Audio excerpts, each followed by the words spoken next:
ശ്രീ ആനന്ദ് കൊച്ചുകൂടി ഇവിടെ പ്രതിപക്ഷം അത് കോൺഗ്രസ് തന്നെ പറഞ്ഞിട്ടുണ്ട്, ഇതിന്റെ ക്രെഡിറ്റ് എടുക്കാൻ ഞങ്ങളില്ല എന്നുള്ളത്. CJPക്ക് തന്നെയാണ് ക്രെഡിറ്റ്, യുവാക്കൾക്കാണ് ഈ സമരം വിജയിച്ചതിന്റെ ക്രെഡിറ്റ്. പക്ഷേ അതേ സമയത്ത് തന്നെ പ്രതിപക്ഷ ശക്തികൾ ഉണർന്നു രാജ്യത്ത് എന്ന രീതിയിലുള്ള വിലയിരുത്തലുണ്ടല്ലോ. താങ്കൾ അതിനോട് യോജിക്കുന്നുണ്ടോ? അങ്ങനെ ഒരു ഉണർവ് പ്രതിപക്ഷത്തിന് ഇന്ത്യ സഖ്യം എന്ന് വേണമെങ്കിൽ പറയാം കിട്ടിയിട്ടുണ്ട് എന്ന്. അതേസമയത്ത് തന്നെ മറുവശത്ത് ഈ 360 എന്നുള്ള സംഖ്യയിലേക്ക് എത്തുന്നതിന് വേണ്ടി 2/3 ഭൂരിപക്ഷം ഉറപ്പിക്കുന്നതിന് വേണ്ടി BJP നടത്തുന്ന ശ്രമങ്ങൾ അതും വിജയം കാണുന്നുണ്ട് ഒരു വശത്ത്. ഇപ്പോൾ ശരത് പവാർ വന്ന് പ്രധാനമന്ത്രി നരേന്ദ്രമോദിയെ കഴിഞ്ഞ ദിവസം കണ്ടതൊക്കെ ഉണ്ടായിരുന്നുവല്ലോ.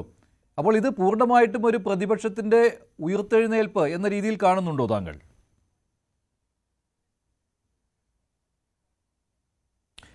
അല്ല മഞ്ജുഷ്, ഇത് പ്രതിപക്ഷത്തിന്റെ ഉയർത്തെഴുന്നേൽപ്പ് എന്നല്ല. പക്ഷെ മോദി വിരുദ്ധ ഒരു കൂട്ടായ്മയുണ്ടല്ലോ, അവർക്ക് വലിയ ഒരു ഉണർവുണ്ടായിട്ടുണ്ട്. അത് ഇപ്പോഴത്തെ ഒരു സാഹചര്യത്തിൽ മോദി വിരുദ്ധരെന്ന് പറയുമ്പോൾ അത് വലിയൊരു റെയിൻബോ സഖ്യമാണ്. ഇപ്പൊ കേരളത്തിലൊക്കെ CPM-നെതിരെ ഇവിടെ UDF ഉണ്ടാക്കിയ ഒരു റെയിൻബോ സഖ്യം പോലെ വലിയൊരു റെയിൻബോ സഖ്യമാണ് അത്.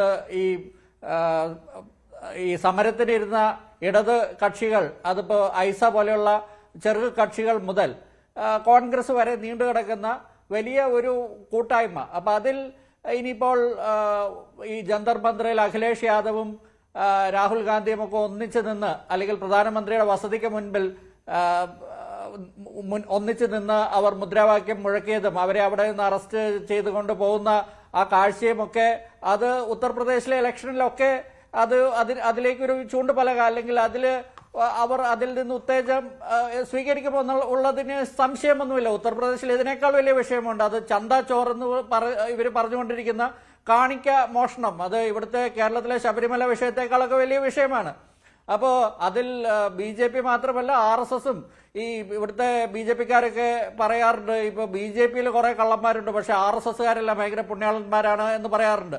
അപ്പോൾ അവിടെ RSS VHP ഒക്കെയാണ് അതിൻ്റെ അകത്ത് ഈ വിഷയത്തിൽ, അതായത് അയോധ്യയിലെ ഈ സംഭാവന കൊള്ളയിൽ അതിൽ കൈയിട്ട് വാരിയ ആൾക്കാരൊക്കെ ചമ്പത്തറായി ഒക്കെ ഈ RSSന്റെ ചിരകാല നേതാക്കളാണ്, VHPയുടെ ഒക്കെ നേതാക്കളാണ്. അപ്പോൾ ഉത്തർപ്രദേശിൽ മാത്രമല്ല, ഇത് ഇനിയിപ്പോൾ തെരഞ്ഞെടുപ്പ് നടക്കാൻ ഇനിയും 4-5 സംസ്ഥാനങ്ങൾ വരാൻ പോവുകയാണ്. പഞ്ചാബ് ഉൾപ്പെടെയുള്ള സംസ്ഥാനങ്ങളുണ്ട്. പഞ്ചാബിൽ ഇപ്പോൾ ആം ആദ്മി പാർട്ടിയാണ് ഭരിക്കുന്നത്.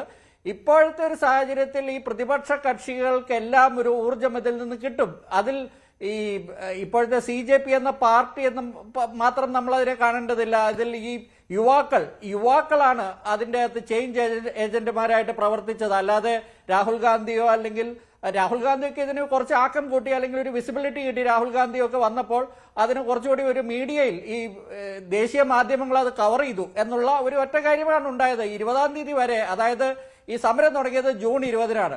ജൂലൈ 20 വരെ ഈ സമരത്തിന് കാര്യമായിട്ട് ഈ നമ്മുടെ ദേശീയ മാധ്യമങ്ങളെന്ന് പൊതുവെ ഗോദി ചാനലുകൾ എന്ന് പറയില്ലേ, ഈ ഗോദി ചാനലുകൾ ഒന്നും അതിനെ കവർ ചെയ്തില്ല. അവരതിനെ 10, 200, 300 പേരൊക്കെ വരുന്ന ഒരു കാര്യം എന്ന രീതിയിൽ അവരതിനെ അവഗണിച്ചു വിട്ടു. ഈ 20-ാം തീയതി ജൂൺ 20-ന് തുടങ്ങിയിട്ട് അത് ഒരാഴ്ചക്കുള്ളിൽ അവിടെ സോനം വാങ്ചുക് എന്ന് പറയുന്ന അദ്ദേഹം വലിയ പണ്ഡിതനും ദക്ഷിണാശാലിയും വിദ്യാഭ്യാസ വിദഗ്ധനും ഒക്കെയാണ്. 3 Idiots സിനിമയിലെ ഫുങ്സുങ് വാക്കുഡു എന്ന് പറയുന്ന കഥാപാത്രം അദ്ദേഹത്തെ മുൻനിർത്തി ചേതൻ ഭഗത് എഴുതിയ ഒരു കഥാപാത്രമാണ്. അപ്പൊ അദ്ദേഹം അവിടെ സമരം ഇരിക്കുന്ന 26 ദിവസം കഴിഞ്ഞപ്പോൾ BJPയുടെ നേതാക്കൾ മറ്റു ചില വിഷയങ്ങളൊക്കെ അദ്ദേഹത്തിന് മുന്നിൽ വെച്ചുകൊണ്ട് അദ്ദേഹത്തെ ചാക്കിലാക്കുന്നു. പക്ഷെ അപ്പോഴത്തേക്കും ഇവിടെ രാഹുൽ ഗാന്ധിയൊക്കെ തിരിച്ച് അദ്ദേഹത്തിന് വിദേശ പര്യടനമൊക്കെ കഴിഞ്ഞ് തിരിച്ചെത്തുകയും ഇതിനെ രാഷ്ട്രീയമായി മുതലെടുക്കാൻ ഇവിടുത്തെ പ്രതിപക്ഷത്തിന് കഴിഞ്ഞു. ആ പ്രതിപക്ഷത്തിന് കഴിഞ്ഞതിനേക്കാൾ ഉപരി ഇവിടെ 20-ാം തീയതി, അതായത് ജൂലൈ 20-ാം തീയതി, കൃത്യം ഒരു മാസം ഈ സമരം നടക്കുന്ന ജൂലൈ 20-ാം തീയതി ഈ പെല്ലറ്റ് ഗണ്ണുകളും മറ്റ് വളരെ മോശം രീതിയിൽ അവിടുത്തെ യുവതികളും പെൺകുട്ടികളെയൊക്കെ നേരിട്ട രീതിയാണ് ഈ സമരത്തിന് മറ്റൊരു മാനം നൽകിയത്. അതായത് കശ്മീരിലെ തീവ്രവാദികളെ, അല്ലെങ്കിൽ കശ്മീരിലെ വിഘടനവാദികളെയൊക്കെ നേരിടുന്ന തരത്തിൽ ഇന്ത്യയിലെ യുവാക്കൾ, അതും അവരെന്ത് പറഞ്ഞിട്ടാണ് സമരം ചെയ്യുന്നത്? ഇവിടെ പരീക്ഷകൾ കൃത്യമായ രീതിയിൽ നടക്കണം.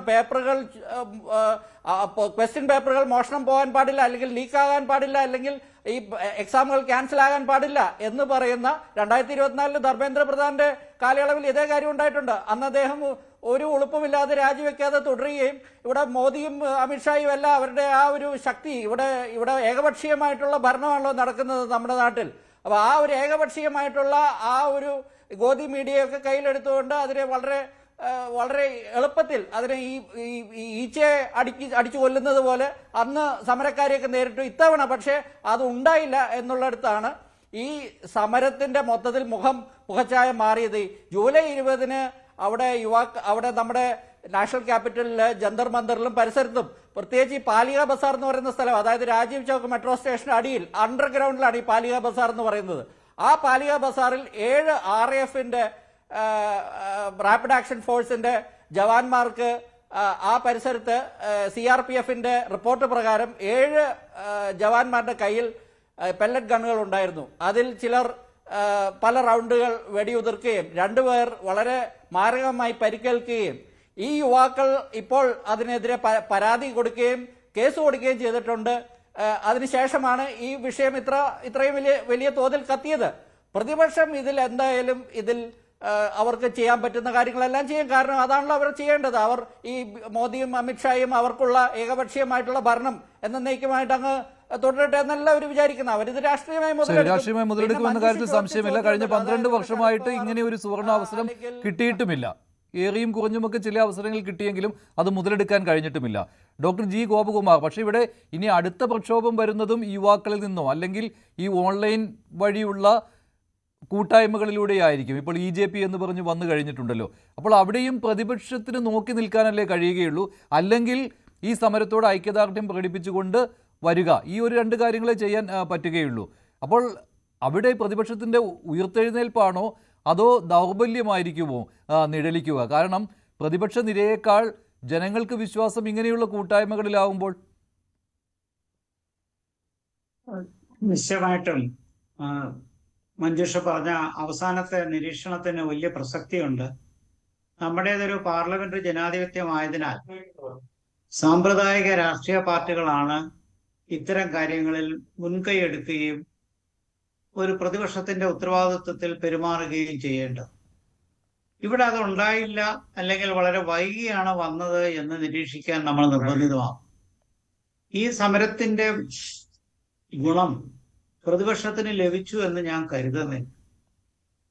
താങ്കൾ നിരീക്ഷിച്ചതുപോലെ ഇന്നത്തെ ഈ ഓൺലൈൻ സൈബർ യുഗത്തിൽ വളരെ പെട്ടെന്ന് ജനങ്ങളെ സംഘടിപ്പിക്കാൻ കഴിയുന്ന സംവിധാനം ഉള്ളതുകൊണ്ട് ഒരു ഇൻസ്റ്റാഗ്രാമോ ഒരു സൈബർ കണക്ടിവിറ്റിയോ വഴി ചെയ്യുന്ന ഒരു കൂട്ടായ്മ ഒരുപക്ഷെ ലക്ഷക്കണക്കിന് പാർട്ടി പ്ലാറ്റ്ഫോമുകളോ പൊതുയോഗങ്ങൾക്കോ ചെയ്യാൻ കഴിയുന്നതിനേക്കാൾ ജഡിതിയിൽ ചെയ്യാൻ സാധിക്കും. അതിന് ഇത്തരം വിദ്യാർത്ഥികളുടെ പ്രക്ഷോഭണം അതൊരു വഴികാട്ടിയായി മാറിയെങ്കിൽ അതിനെ ഒരു ഇൻസ്റ്റിറ്റ്യൂഷണൽ സ്ട്രെങ്ത് ആയി രൂപപ്പെട്ടു എന്ന് കരുതാനും പറ്റില്ല. ഞങ്ങള് അക്കാഡമിക്കായിട്ട് ഇതിനെ അനമിക് എന്ന് പറയും, ANOMIC, അനമിക് മൂവ്മെന്റ്സ് അഥവാ സാമ്പ്രദായികേതര.